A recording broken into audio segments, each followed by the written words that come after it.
نصلی و نسلم علی رسولہ الکریم اما بعد فاعوذ باللہ من الشیطان الرجیم بسم اللہ الرحمن الرحیم کنتم خیر امہ صدق اللہ العظیم۔ عزیزان من، آج کا جو ہمارا موضوع ہے، اس مختصر سے کلپ کے اندر ہم یہ جاننے کی کوشش کرتے ہیں کہ سب سے بہتر امت کون سی ہے۔ رب تعالیٰ نے جتنی بھی امتوں کو اس دنیا میں بھیجا، ان میں سے سب سے بلند مرتبے والی، سب سے بڑی فضیلت والی، سب سے افضل،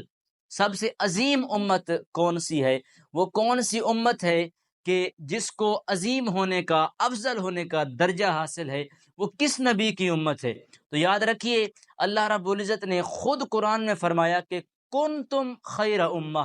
کہ تم سب سے بہتر امت ہو۔ تو یہ کس سے کہا جا رہا ہے؟ رب نے کس سے فرمایا؟ تو آئیے کچھ تفسیر کی روشنی میں دیکھتے ہیں۔ یاد رکھیے،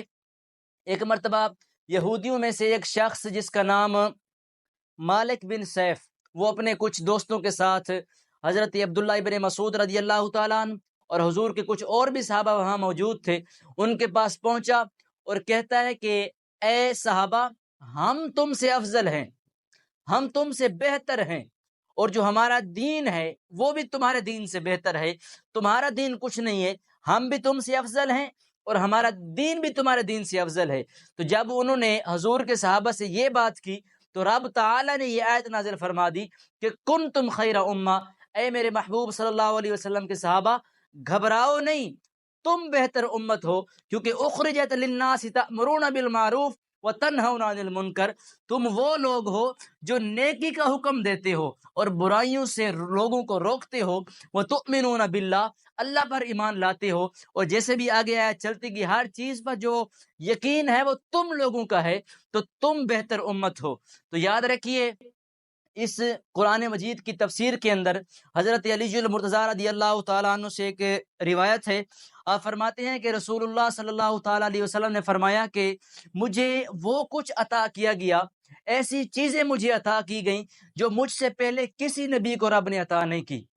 مجھے ان چیزوں کے ذریعے نوازا گیا کہ مجھ سے پہلے کسی بھی نبی کو وہ چیزیں اللہ نے نہیں دی، بس صرف مجھے ہی وہ چیزیں عطا کر دی۔ تو حضور کے صحابہ کرام رضوان اللہ تعالیٰ علیہ مجمعین بیٹھے تھے، پوچھا یا سیدی یا رسول اللہ، کون سی وہ چیزیں ہیں جو آپ کو دی گئیں اور باقی کسی نبی کو نہیں دی گئیں؟ تو میرے نبی نے فرمایا کہ مجھے زمین کی کنجیاں اللہ رب العزت نے عطا کر دیں اور باقی کسی نبی کے پاس زمین کی کنجیاں نہیں تھیں۔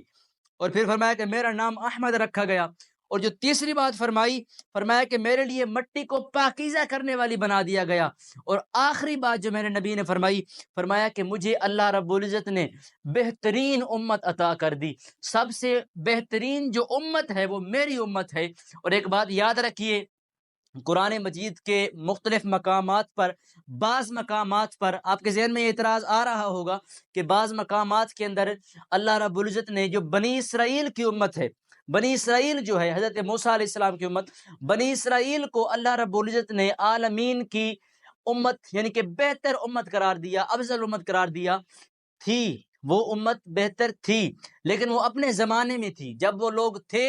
تو تب وہ بہتر تھے، لیکن جو امت مصطفیٰ ہے، امت محمدیہ صلی اللہ تعالیٰ علیہ وسلم ہے، یہ وہ امت ہے جو ہمیشہ کے لیے افضل ہے، ہمیشہ کے لیے اعلیٰ ہے، ہمیشہ کے لیے بلند ہے۔ تو حضور کے امتیوں، تمہیں مبارک ہو، تم خیر امہ اس کے اندر آتے ہو اور اللہ کے محبوب کی امت ہو اور سب نبیوں کی امت سے بہتر امت ہو۔